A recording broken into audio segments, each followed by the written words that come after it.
Hey guys, Kim here, and you are tuned into Kim E, the Diabetes MP, a place where nurse practitioners can come learn more about diabetes management so you can improve your patient outcomes.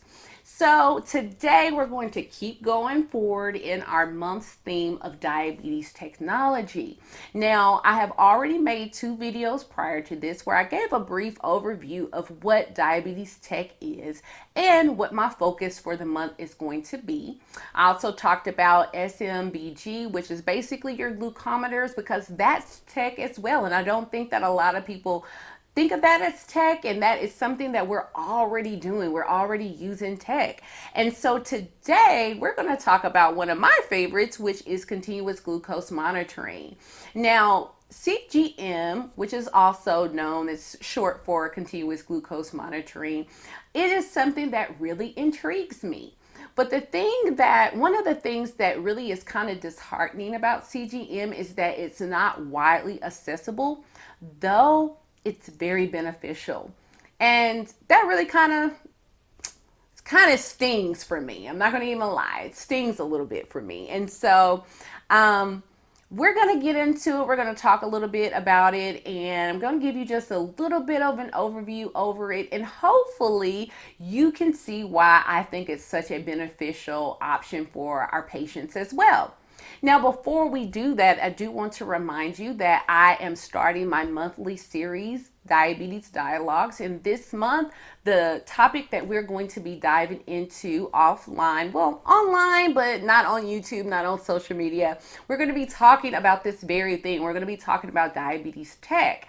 And I'm going to have one of my good friends, Dr. Artie Thingadu, who is a triple board certified endocrinologist. She's going to come on, she's going to answer questions and really talk us through what CGM is, what that would look like in our clinical practice, insulin pumps, and we're going to talk about all the tech side of diabetes care.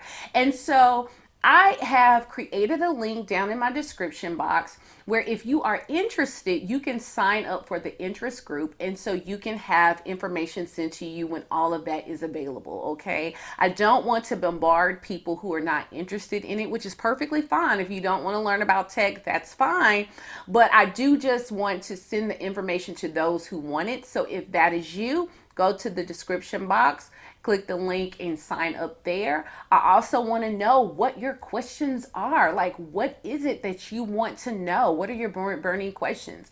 I'm going to be bringing a ton of questions, so don't hold back on her. And she doesn't want us to. And so go ahead, do that for me. I'll greatly appreciate it. So CGM, what is it? So basically, you probably have seen it. It's been on all the commercials, and there's different companies out there that have their own models and devices, but basically it's the measurement of the blood glucose in the interstitial place in the space. And so it can lag a little bit behind the plasma blood glucose if there's a lot of variations with the readings, but it's keyword continuous. So what you'll see is that basically there's a little bit of an implantation. There's a little disc that has a little small needle that goes into the interstitial space, and then the patient can go, or you can go and scan that disc, and guess what? Immediately you get your blood reading, a blood glucose reading. And it's very nifty. It helps the patient not having to prick their finger, which can be very painful for those who have to prick multiple times a day. And it's just a good way of us knowing what the blood sugar is continuously. It's a very great tool. Now, there are three types that are out there. You have your real-time CGM that basically just gives you a reading. It's displayed all the time. So the device is hooked up, it's placed on the person, and then you can see that reading at all times. Anytime you look down, it's going to be displayed. Then you have your intermittent CGM, which is what I just explained previously about the swiping, that it's always reading, but it's not always displayed. So when you swipe it, you can see what your reading is at that moment. And typically what you'll find is that people who are on multiple insulin injections, they can get these devices very quickly and very easily. And if that is them, they want you to at least check every 8 hours. Okay. So they're going to be swiping, they're going to be swiping a few times throughout the day. And then your third type is your professional CGM. And this is where you, the provider, have your own professional device, and you will attach it to the patient. You will put it in place for a certain amount of time, probably about 7 to 14 days.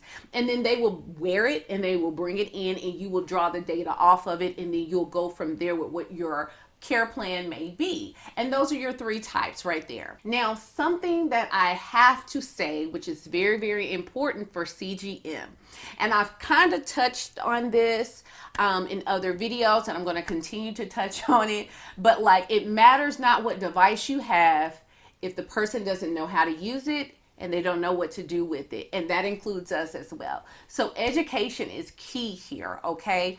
Not only, I feel that if you're a person that has patients with CGM, you need to at least have just a foundational understanding of what's going on and how to read the report.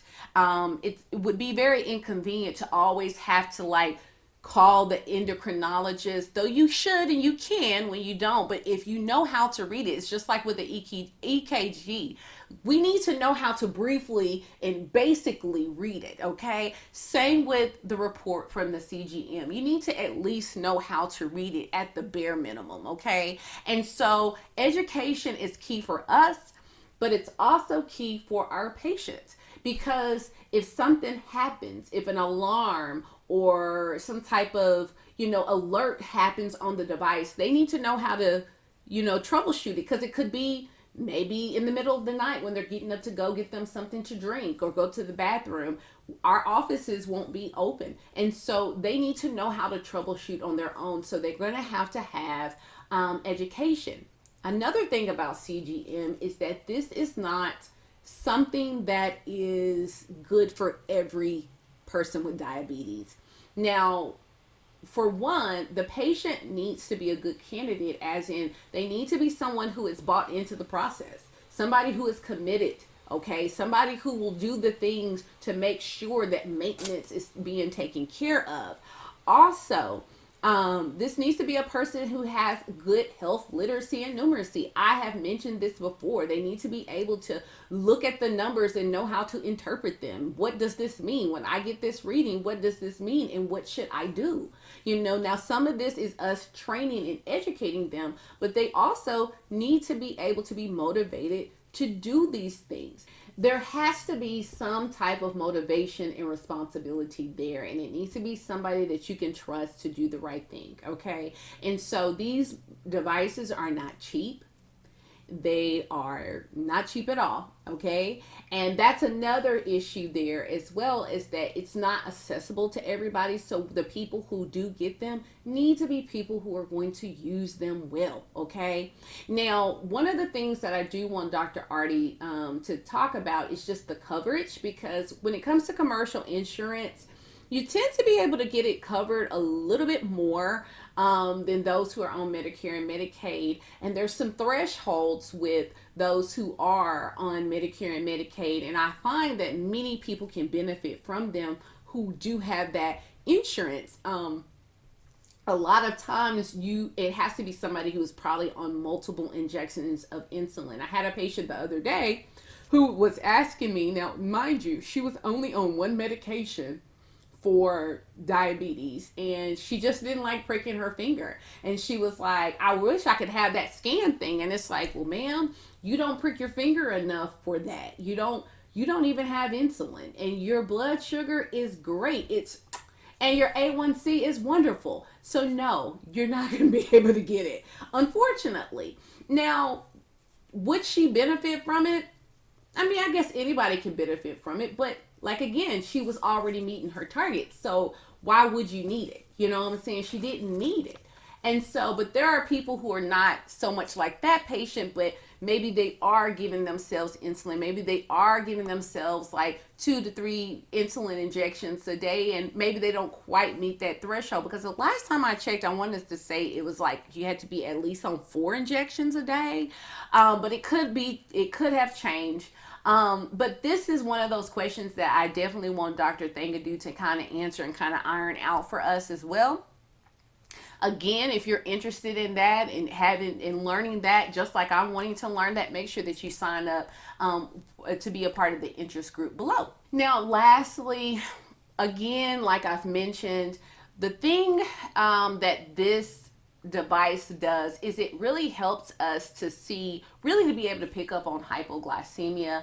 It definitely helps with like the lowering of the A1C because we're getting a more real-time view, a continuous view of what the blood sugar is. Okay guys, that's all I have for you over CGMs. Again, I wanted this to be very basic and just going through the basics of it. I hope you learned something that you did not know about CGM here. This is something that I am very interested in, to a point where I really do want to become trained in CGMs and insulin pumps. I find it very intriguing, and I feel like this is one of these areas that many people don't know about, hence why our patients don't get these resources, because we don't know about it. So I want to learn more about it. I'm very interested into seeing what Dr. Thangadu is going to talk about when it comes to this.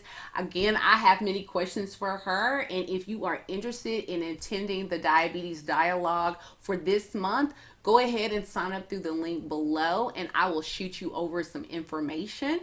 Again, you have been sitting here with Kim E, the Diabetes MP, and I will catch you on the next one. Bye.